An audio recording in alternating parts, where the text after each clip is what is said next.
Welcome back to episode 247 of the Well Done Life podcast. I'm your host, Pamela Davis Brown. If you are new here, hey, how are you? Welcome. I am so glad that you're here this week.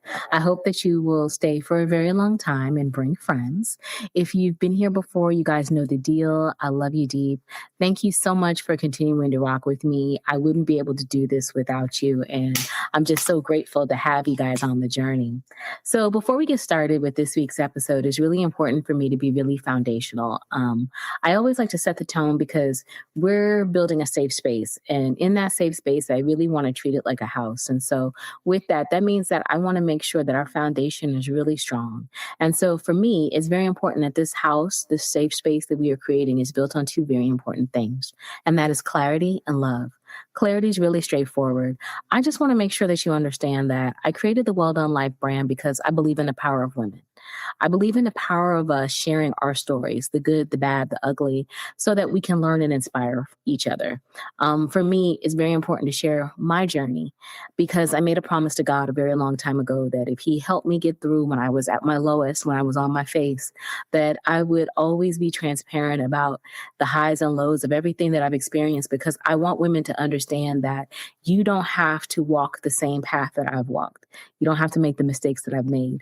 You can do it your way and still create a beautiful life.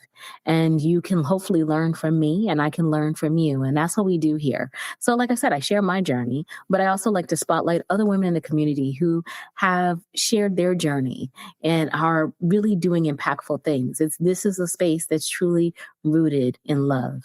And that just happens to be my second foundational thing, love. Everything we do in this space is going to be rooted in love. And with that, it's really important to me that before we start talking about a whole bunch of new stuff, we always have to start our conversations off with me sharing prayers with you.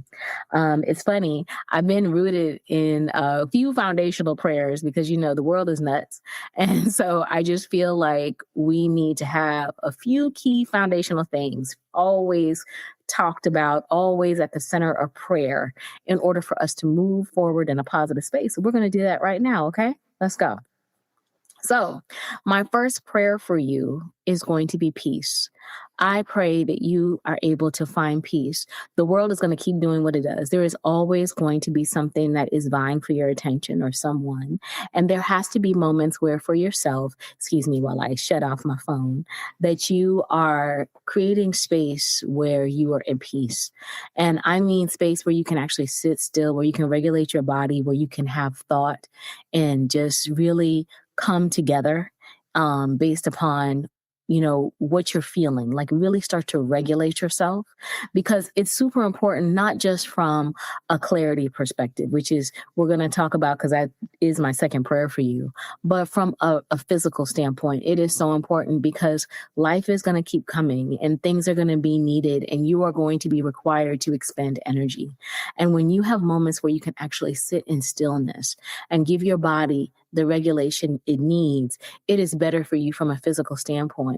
It's so important because when we're stressed out, all we're doing is raising our blood pressure. We're raising cortisol levels in our body. We're doing so much damage to ourselves.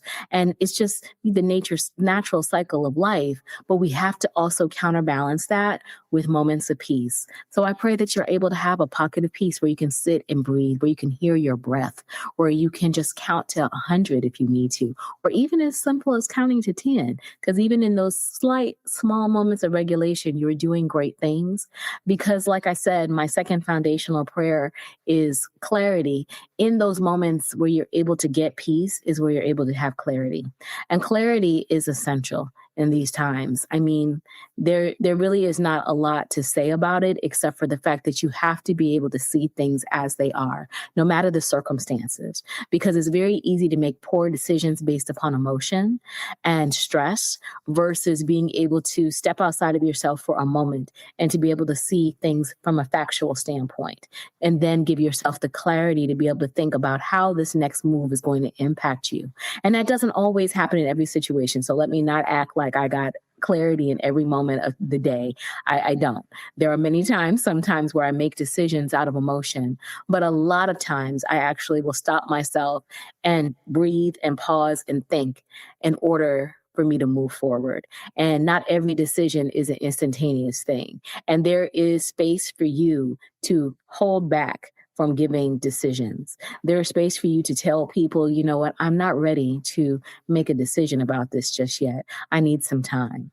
And it may not align with what someone else wants you to do, but it aligns with what you need. And you have to prioritize, what you need versus other people's expectations of yourself, because that's the only way that you're going to be able to exist, to be able to thrive in the ways that you need to in times like this, especially when there's just, like I said, so much chaos. The world is the world. There's a lot we could talk about with that, but there's too much going on for you not to allow yourself to have peace so that you can have clarity and make decisions, the best decision possible based upon where you are at that particular moment. So those are my first two prayers for you, peace and clarity. My third prayer for you is love. Yes, I want you to have love. I'm standing on love. Love is one of my favorite things. Love is a thing. And it is so important that you have good reciprocal love. And when I say reciprocal love, I'm not just speaking from a relational standpoint. Obviously, I want you to be in relationship with your partner where you guys are pouring into each other the yin and the yang of things. It's essential. But I also want you to have that in regards to your friendships, in regards to your community. No one is going to come and save us. We are going to save ourselves. And so it is essential that the community that you surround yourself with, the people that ride for you, your clique, your posse, your crew, your peeps, whatever you choose to call them, that you guys have a reciprocal bond, that you are pouring into them just like they're pouring into you.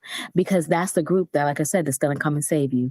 Those are the ones that you can go through when you need someone to lean on, when you need encouragement, when you need support, heck, when you need ideas and strategy. Those are the people that you will lean into. I'm very fortunate. I think about that now that I'm just saying it, thinking about my friends, my clique, my crew, my peeps, my ladies, the loves of my life. We talk about so many different things. It's not just makeup and weight loss. It's strategy, it's business, it's encouragement, it's financial matters. Like, we discuss so many things because remember the adage, iron sharpens iron. And so you want to make sure that your community is tight because we need to pour into each other. We need to encourage each other. We are the ones who will save ourselves as we navigate this thing called life. So it is very important that you have that. And so I want you surrounded in good reciprocal love at all times. So that will always be a prayer for me. And then rounding out my prayers this week, I'm always going to stand on abundance. Of course, I want you to be financially abundant because you can be a blessing to yourself and to other people. But I also want you to carve out moments where you're creating abundance in your spirit, where you are creating moments and memories that will last a lifetime, that will last far more than dollars and cents ever will. It is essential. We were not created just to work and to die. We were created to live and to thrive. And if there's something in your spirit, in your heart, in your soul that you have been desiring to do, there is no better time than to do it than now. Because that moment of you pouring into yourself is creating abundance. When you take care of you, when you let your passion shine, when you let your magic come through, you are creating that abundance in your spirit that's going to sustain you. It's going to sustain you when times get tough. It's going to remind you of who you are and what you deserve. And you need those reminders. Again, the world is going to keep being the world, but don't let that stop you from being the best version of you. And so those are my prayers for you this week. I hope that you will receive them well. I am recording on Saturday, February the 20th at 2:57 p.m. And I'm so excited to be here with you guys. I missed y'all last week. I took a little pause for the cause, but I want to thank you guys for always being supportive. I saw people were still listening to previous episodes. I love that. It makes me so happy. I hope that you will discover us.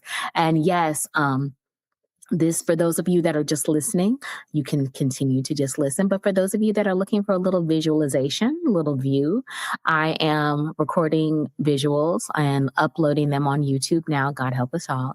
I'm still trying to navigate this thing, but I'm committed to it.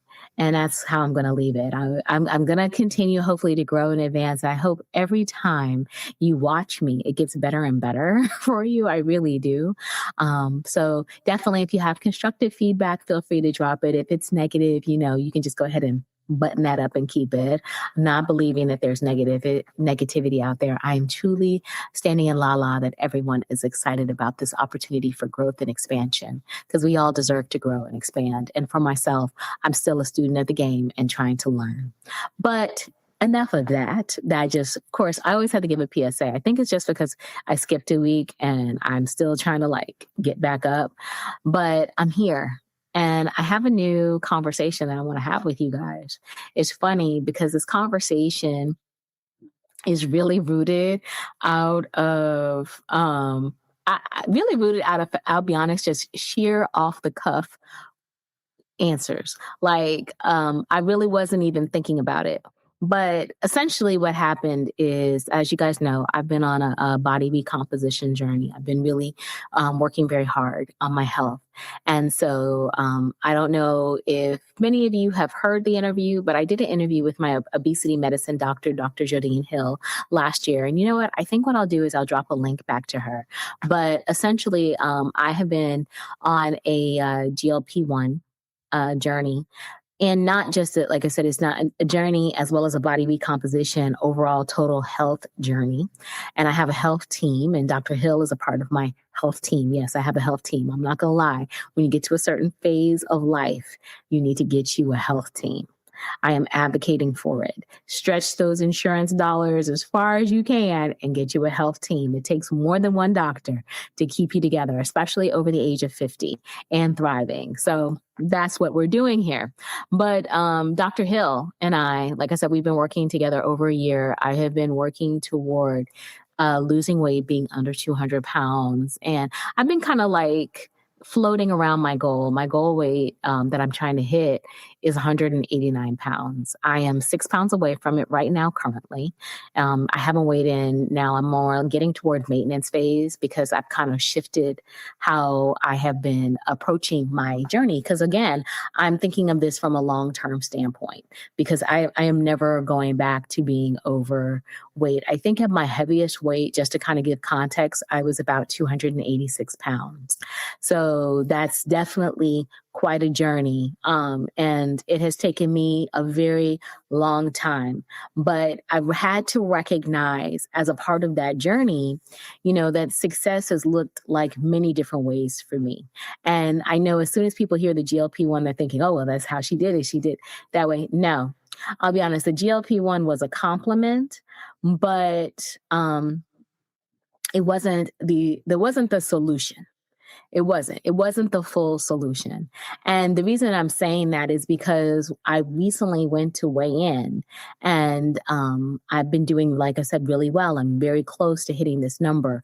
And I've also been really working on improving my muscle mass. I'm very fortunate. I don't have loose skin or any of that. I look tight. I look like I'm thicker than a Snicker around this thing, but I had to work my behind off to get it. And that's a whole nother conversation, and we can dive into it because there's no gatekeeping here. And so she asked me because, like I said, I've been going to her for over a year, and she has seen me progress. And she was showing me one of my before and after photos. And she was like, you've probably lost even more weight since this after photo that I have of you. And if I were to do a testimonial right now, she asked me, what do you feel was the key to you being successful? And as soon as she said it, I knew right away what it was. What it was is that she called me on my bullshit. Yep. She called me on my bullshit. And the reason I'm putting it that bluntly is because that's really what it was. She called me on my bullshit, and I finally listened. Yeah. Now and we're going to unpack that, because I really want to ask you guys, how many of y'all are in a situation or a different aspect of your life? Because, obviously not everybody's on a body recomposition journey, but you're on a journey of some sort, and you have gotten to a place where you recognize, you know what? The reason that I've finally been able to do this thing that I've been trying to do is because this tool, whatever that you're using, this guide has finally called you on your bullshit, and you have finally decided, you know what? I have to stop trying to do it my way. Got to stop trying to do it my way, and I'm ready to listen. And she was flat. Her gabbers were flab.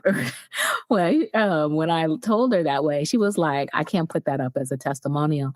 And I said, I don't know why not, because it's really the truth. I finally decided to stop and let you call me on my bullshit. And I finally decided to listen to what you've been telling me. Because like I said, I've been working with her for over a year. And over in the course of this year, my weight has gone up and down.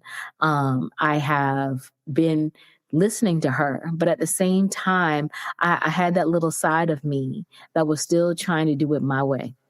And when I talk about trying to do it my way, it's like, you know what, I'll just have an extra protein only day this week and to make up because I ate something during the weekend that I knew I shouldn't have been. And I remember when I first used to start with her, and I had started like shifting my eating habits and everything like that. Like I would come in sometimes like, look, I'm having a steak and cheese today. I figured out a way where I can make it low carb, where I can do all the things, and I'm having it. And I don't care what you say. And she would be like, okay, you can have it. And I would just fight it. And I know that sounds really childish, but it's really true because it was just that side of me that wanted control. And so again, as we're talking through this about people getting called on your bullshit, let's really all put it in place, put it into where it needs to be. The reason that a lot of us are not moving forward on our weight journeys, life journeys, whatever we're trying to focus on, is because we haven't gotten that ego in check yet. We haven't let that ego die. Like we talk about the fact that we've had an ego death, or that has the ego really, really died? Or have we, given it a resuscitation, a little extra life because we got a little scared? We got a little unsure. We got a little afraid that if we don't have a little bit of control, if we don't still do it our way, like it's really not going to work, and we haven't surrendered. And so that's where we are now. And that's where I wanted to talk to you guys about being called on your bullshit. Because when you get called on your bullshit, I mean, let's start from the top. It's like your flabbers are gathered, you're flabbergasted, you're upset, you're concerned. You're like, I'm listening to you. You get defensive.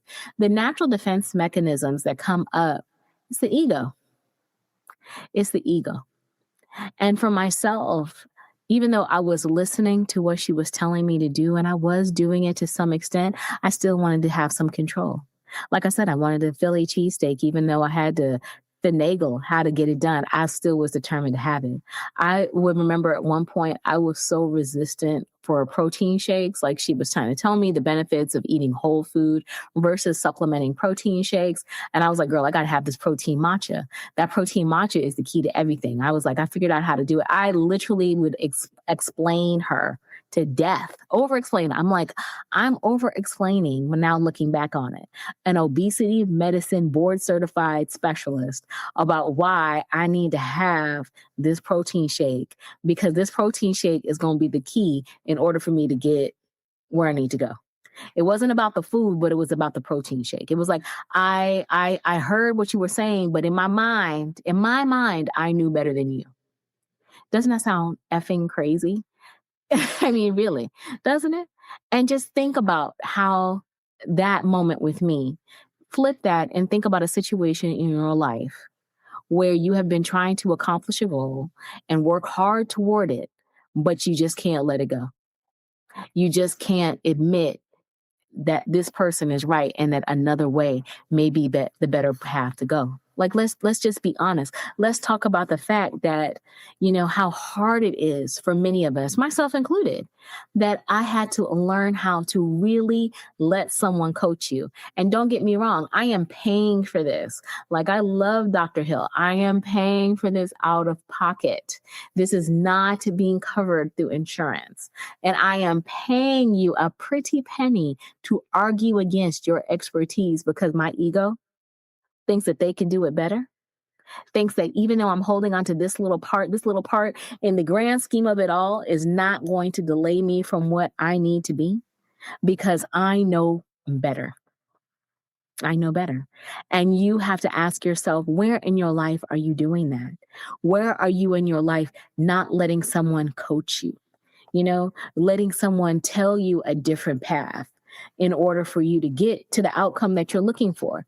And being able to finally sit in that moment and be able to tell her that, yes, I finally listened. I finally learned that I had to let go of control. I finally learned I had to stop trying to do it my way and actually listen to what you were telling me and execute it. And even I took it a step further. I know that this is probably controversial, but like I said, we don't do gatekeeping here. Like I said, I have a health team. So I have her, I have a menopause specialist that I go to for hormone replacement therapy. And I go to acupuncture because, previously in my I don't know if middle, I mean, in my 40s, I started like working out really heavy distance, doing distance training, running, all those things. And I did a lot of damage to myself. And I did a lot of damage to myself physically because when I did those things, I was 286 pounds, not saying, and so for all of the ladies who are full figure, never let anyone tell you that you can't go out here and run. Because yes, I ran a marathon in the high 200s. But at the same time, my body, the pounding and the activity, it really took a toll on me physically. And after I recovered from my knee reconstruction, I really found myself in a place where I was done with running on the pavement because it's not the same now for me physically with my knee. And then the interest wasn't there. The fear of being able to get back out there, and I'll be honest, have another catastrophic injury. I was just like, nah, not after 40. I can't do it again because it took so much out of me the first time. And if I think about that, being so honest, that is part of the pain points that keep me locked in. And I think for you, if there are areas in your life, again, where you're struggling, where you need somebody to call you on your bullshit and you haven't, what's the pain point? What's the trigger point behind why you're acting the way that you're acting? Because like I said, for me, I'm not going to lie. When I had my knee reconstructed, that was the longest year of my life. It was so hard between the extended physical therapy and mentally losing the control over my body, being able to go and do the way that I wanted to do. It really set me back. And so after that, I shifted how I prioritized fitness. And it really showed in my health. And that's where, like I said, I ballooned back up. I was like, I'm not willing to physically exert myself anymore to a point where I could be hurt again. And so you have to figure out, as you are really checking the ego, as you are really trying to learn how to be coachable, you have to start to recognize what those previous pain points were and how you may need to call them out and really give yourself space to heal from them so that you can be coachable, so that you can try a different path. Or it's possible that you're always going to have this side of yourself, this side in your mind where you're trying to hold on to just a piece to do it your way because you feel like you need that level of control. You don't need that level of control. In the ability to surrender, in the ability to be coachable, there is growth. There is an opportunity for you to achieve your goals, even though it may not look the way that you thought it was going to look. It's still the opportunity is there. And we have to give ourselves the space to acknowledge that opportunity. And like I said, I know for myself, that was so hard for me. It was so hard because I just, like I said, I kept always having that little bit of me thinking, oh, well, if I hold back this, if I have this, I'm not doing any damage. But really, it wasn't about the damage. It was about the fact that I couldn't let go of control. And the moment that I let go of control, the moment that I stopped recognizing that I can do it my way, great things happen. And so essentially for me, I wound up in a situation where I, been working out really hard and doing all these things. I was going hard in the paint, like Tabata, hit rides. I have a Peloton. Y'all know I love my Peloton and stuff. And I wasn't going into the gym. I was working out at home. I had a couple weights at home and I've been able to make it happen. But I wasn't able to hit the level of goals that I wanted to hit. And I wound up aggravating my Achilles and my plantar fascia, which, and I had plantar fasciitis previously. And I've also had, what is it? Sciatica. Can't believe I forgot what it was. Sciatica pain for a long time because my body had a lot of inflammation and from stress and all those type and bad eating. And so I aggravated my Achilles. And anybody over 50, anybody over 40, child, do not, like, you don't want to, you remember, body is not the same. Women, we're in perimenopause. These bodies are not the same. Like, they're not. They are susceptible, especially, I'll be honest, without hormone replacement therapy. And that's a whole nother conversation that I think I'm going to try to have as I start to map out the series I'm working through, but I digress. And so I wound up having to change my approach. And I went to ChatGPT to change my approach. And I know that's controversial. I know a lot of people feel a way about ChatGPT, but I pay for ChatGPT, and me and my ChatGPT get along. We are tight. That is my assistant. That is my dude. That is my rock. And my ChatGPT is my trainer. And so, yes, I use that as a trainer, and I feed in all the information from my health team, and we organize a plan. And I know, like I said, again, that's controversial. I'm not trying to say that everybody has to do it, but for me, it's in total alignment. And everybody knows that I'm using ChatGPT. I don't try to go up in here and hide, because again, I'm like, if I had to surrender, because like I said, I had this injury and I can't afford to break out my Achilles because I already know how I acted after having knee surgery. I'm like, child, I am not trying to mess up my Achilles. No, no, no, no, no. I got to try something different. And in that moment, I recognize that my ego has to go out of the way. I got to try something different, because old Pam would have tried to get her butt back up on that Peloton and just ride a little slower. And because I'm like, I need to work out. I can't stop losing weight because of it. Because I have goals I want to achieve. And so the trainer, my ChatGPT, works out plans with me that push me back in the gym, where I'm starting to lift weights on a more consistent, heavier basis, and take away any potential issues with my Achilles. And then at the same time, I also talk to it about my plans for body recompositioning and what I'm trying to accomplish. And so I know my protein goals, my macros, we got everything going on. Like, we're talking, it's like creating the synergy. And in this synergy, believe it or not, it's calling me out on my bullshit. Because with ChatGPT, my ChatGPT is programmed to tell me, I have it set up, don't tell me everything I want to know. Tell me what I need to hear. Tell me the truth. And we talk truthfully. And if I'm going off the rails, ChatGPT tells me. If I'm making a decision that's going to be counterintuitive to what I'm doing, it tells me. And I make better decisions that way. I learned I had to put my ego in check, because I finally have things calling me out on my bullshit. And so I'm saying all this to say that I think there gets a point ultimately where you recognize that it's time to apply advice that you've been given. It's time to use the resources that are presented to you. And it's time to take accountability about why you don't do it and why you don't. Like I said, it's a lot of time, it's our ego, it's our need for control, it's previous pain points that we haven't addressed within ourselves that are holding us back. And I'm saying all of this because I want you to stop letting stuff hold you back. I do. I want you to stop letting stuff hold you back. These things that we've gone through, like, I had knee surgery, if I think about it, back in 2017. And so it's 2026. It's like, how long am I going to hold on to it? And yes, I've recovered, but do I feel it sometimes? Absolutely. Does my knee act 100% like it used to be? No, it doesn't. Like, I never was going to be the same after I had that surgery, but I can be better. So what I'm saying to you is, whatever you are trying to accomplish, if there's an opportunity where you can surrender and really get it done and put yourself past the pain, put yourself past the disappointment, put yourself past the frustration that you experienced previously, this time can be better. And you have to be open to that, experiencing that. And I decided I was open to that I was worth it. And I know that a lot of this conversation is grounded around health.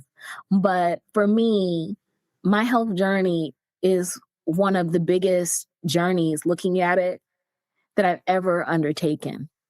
It is the most important too. because this is the journey that is allowing me to be me. And so you have to ask yourself what this journey, what this goal is that you're trying to accomplish, what does it mean for you? And you really have to ask yourself, is it worth losing by not taking accountability on the fact that you need help?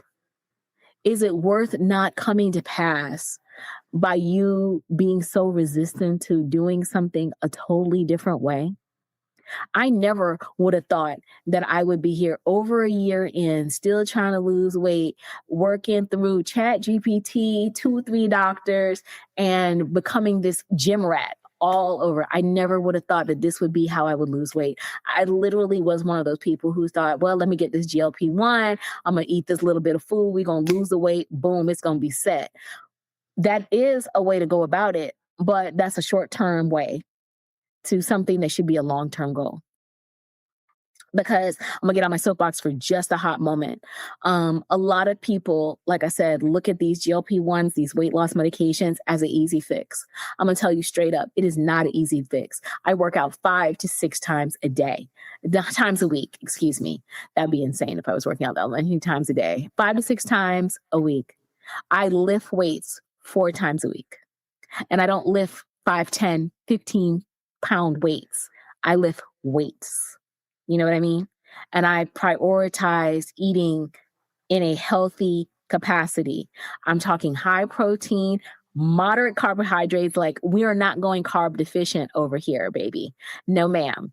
No, I got to eat. I eat fat. Yes, I eat. I'm retraining my mind against all of the negative food talk that is out here, because there is so much negative food talk. Everybody feels like you got to do this and do that. I'm trying to train my mind against it. I'm trying to learn how to eat to live, not live to eat, and do it in the right form. So believe me when I say it's not easy. And I always like to say that because, like I said, I see a lot of people talk about, how they're losing weight, which is wonderful. And they're doing it the natural way. Let me tell you something. Those GLP-1s are the natural way. They have been out for over 20 years. People need to stop playing, and people need to stop allowing the opinions of other people to stop them from pursuing these drugs if it is something that can change your life. For me, it's life-changing. My mother is 78 years old, blind, with diabetes and stage 4 kidney disease. Diabetes runs so strong in my family. When my sister and I were young, her doctor told her that if we don't have it, our children would get it. And we have to be tested consistently every year to ensure that we have no opportunity for that to occur. Imagine being told that when you're a teenager. So I know what I face. I have watched pretty much all of my mother's siblings outside of one are gone. Every single one. I've watched diabetes, all those comorbidities run through our family. And my mother's not overweight. And so let me tell you, I've seen that. I want a different life. I want a different life for me and my sister. And so I'm going to model the behavior that is going to create that life. You know what? You need to go out here and model the behavior that is going to create the best life for you, where you can get up and down the steps, where you can see, where you can live, where you can breathe without the assistance of other things. And if it requires you taking medication to do that, do that. And don't let anyone tell you anything different, because your life is your own to live. And so live it. So yes, let me jump back off the soapbox and back into our conversation. Sorry, just quick PSA, because it really bothers me, because don't shame somebody for changing their life for the better. I don't care how they had to do it. That's none of your business. But whatever they're doing to be the best version of themselves, let them. And so going back to this, like I said, it kind of all works in tandem, because this is an act of surrender, being able to be called on our bullshit, to be pliable, to actually learn, to be willing to do something different so that we can get to the levels that we're trying to aspire. It takes a lot. And for me, I'll be honest, it has been like night and day. Like, since I've started this is where I feel like I have created habits that are going to sustain me past the GLP-1. Like, I don't know if I'll have to take this for the rest of my life or not. That really isn't my concern because everyone has to take something. Even though I've lost like over 50, almost 60, 70 pounds of weight over the course of all this, I still have hypertension. So I take a very small dose of high blood pressure medicine every day. And that's just what it's going to have to be because blood pressure still goes up and down. So everything is not just food based. Some things are genetic. And like I said, I work out 6 days a week. I don't play around with it. I'm very consistent. And so it is important for me to understand and to show how when I shifted my thoughts, my life changed. Yeah. Like I'm sitting here, I'm eating, I'm creating habits, I'm creating a sustainable life. And I'm very grateful for that opportunity. And so I want you, like I said, to examine where there may be signs within yourself that you have to make change because when you surrender, that's what happens. And don't get me wrong, it's not like it's a perfect shift. It's not. I mean, there are days when I struggle. I struggle all the time. I get tired every day. Like yesterday, I went to the gym at like 6 something in the morning. I didn't want to go. Child, I did not want to go. I was tired. I wanted to lay in the bed. I use so much magnesium spray. I take magnesium pills. I'm taking my progesterone. I'm trying to just keep this body going. And I got a job and a family. Child, I'm exhausted. But my mindset is such that this is my time. Working out is my time. Working out is for me. It is for me and I'm surrendering in it and I'm listening to it. And I let ChatGPT call me out on my bullshit. When I be like, okay, I don't want to go, ChatGPT be like, girl, go. You can do it. Just, all right, make this excuse, say what you want to say, go. When I want them 5 M&Ms, ChatGPT is like, do you really want 5 M&Ms or did you really just want to say it? I just really wanted to say it. So it's like the surrender. It's recognizing that I can course correct a lot faster now. I can make good decisions because I've recognized that this journey that I'm on is not a glamorous journey. It's not like some easy peasy journey, but I'm willing to put in the work because I'm worth it.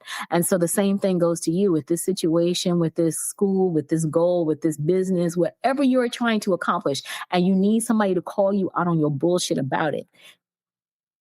You just got to recognize that it's worth it because it's about you.